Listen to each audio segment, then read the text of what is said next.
Hi, quick question. What got you out of bed this morning? This is one of those questions which is easy to ask and really difficult to answer. So I'm going to elaborate a little bit and give you time to think, and perhaps you'll see what I mean. Most of the people I ask this question to give me some kind of reply. They get up because they have to go to work, they have to get the kids ready for school, perhaps they have to pick up the paper or walk the dog, or just simply get up and find out what's happening in the news at 6 o'clock in the morning because it's part of what they do and their job depends on it. But that's not the point, and this is not what actually gets you out of bed in the morning. All those things are things which you have to do. They are things which have to be done, and somebody has to do them. And that person happens to be you in that particular role. The reason we get up out of bed in the morning is always a lot deeper, and a lot depends on how you actually see your role in the world and how you think the world fits around yourself, and also how you fit in the world itself. I'm going to have to explain this because it gets a little bit complicated, but it isn't really. I have a personal belief system that everything you do and everything that happens has an effect, and everything you do is a result of something else. And there's a chain of events which is not always very obvious, which results in what you do and how things develop for you, and also the things which you do impact on other people and other things which you don't see because things can be very complicated and the world can be a very, very big place. I also believe that there's absolutely no random in our lives. Everything is connected and everything is part of something else. A lot of the times when we think, oh yeah, this happened and there's no reason for it to happen, it's a random event. Chances are it isn't. What it is usually is that we're not intelligent enough, we're not smart enough, we haven't got enough information, we are not able to be analytical enough about this event to actually understand what it is that's made it part of something else. So we think, oh yeah, this is totally unconnected and it hasn't got anything to do with it. And it's not true. This brings us back to my question. What gets you up in the morning and out of bed? And if you don't think that the world is actually going to be different because of what you do, if you don't think that you fit in the world, and if you don't have a good grasp of how all this ties in together with what you do, then getting up and out of bed in the morning is simply just another task in your life. And when you take that and apply it to the business which you work with, then all you're doing is you executing a number of steps without any kind of passion, without any kind of overall picture, and this is only going to work against you. When I explain this to people, I get always the same response. First of all, there's a astounded silence, and then comes a question, and it's a very logical one. It says, usually they say, it's impossible to think, and perhaps also incredible, that just by doing the things which we do every day, we're changing the world. At a certain level, they're absolutely right. Nobody is, and you can't. The world is way too big. But if we look at the world in its entirety, if we take it as a globe comprised of me, you, and about 7 billion others, then everything each one of us does is of absolutely no consequence to anybody else, except perhaps ourselves and those, maybe, who are immediately connected to us. However, in their collectiveness, everything we do has a massive force and becomes a massive force of change.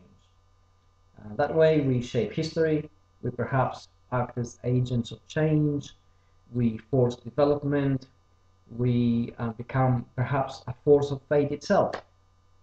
And we do all this simply by getting up in the morning and doing some tasks. That's it. That's all we do. So what's different? Well, the difference lies in awareness, and awareness changes everything.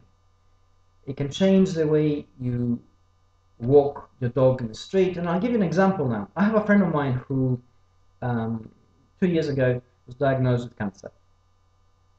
He's managed to beat it and he's in remission right now, and he still does the same things he did 2 years ago and before he actually got the diagnosis.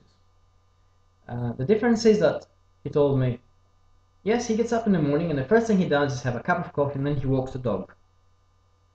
And before he got diagnosed with cancer, he would do it and he'd think, God, this is a drug, and whose idea was it to get a dog? And now he can't wait to do it because he feels that by having a cup of coffee, he is part of something greater and bigger, and he feels every little granule of coffee which he can taste.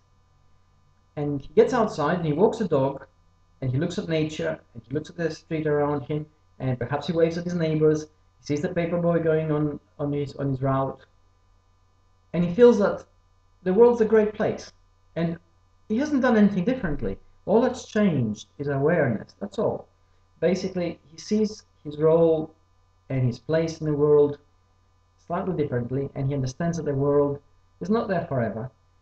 It is a very transient experience, and he's savoring every second of it. And that's exactly the power of awareness. This is exactly where what I just said comes in. When you get up in the morning, you have two choices, and we all have those choices. Choice one, we get up, we pull on a face, which is not very positive, perhaps, and we just get on with our day because this is what we have to do in order to get on with our day. Choice two, we get out of bed in the morning and we simply feel glad to be alive. We feel so good about it that everything we do is in its way perhaps a prayer to being alive, an ode to being who we are and where we are, no matter where we are. What has all this got to do with business? At a greater level, nothing. At a microscopic level, absolutely everything.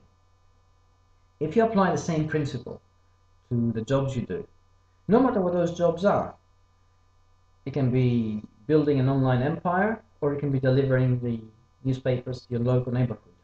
Apply the same principle, feel the same vibrancy of being, feel the same energy coming out of you, and you have the ability to transform everything. It transforms the relationships you create, it transforms the way you do things, it transforms what you get out of them, and it transforms what you put in them. And it's as simple as that, really. It's that kind of simple principle which brings about a momentous change of mind which can positively affect your business. Working online is really difficult at one level. At the other level, you're sitting on your backside, perhaps drinking a cup of coffee and clicking on some buttons. But if we see what the competition is like and how complex the online business world is and how many factors you have to take into account, it is an incredibly difficult field to be in. And you have to wear many hats, work perhaps really long hours, and really use what's between your ears to an extent that's never really been used before. If you just approach this as a task, like online business by numbers perhaps, you will never succeed.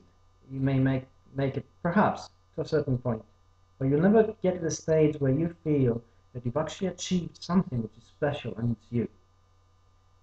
And this is the exact point of what got you, of my question really, what got you out of bed this morning. If you can answer that honestly to yourself, and you may have to think about this, I appreciate this, then you're on your way to understanding who you are. And more importantly, you're on your way to understanding why you do the things you do. And if you can understand that, then there are very few things which will actually stand in your way.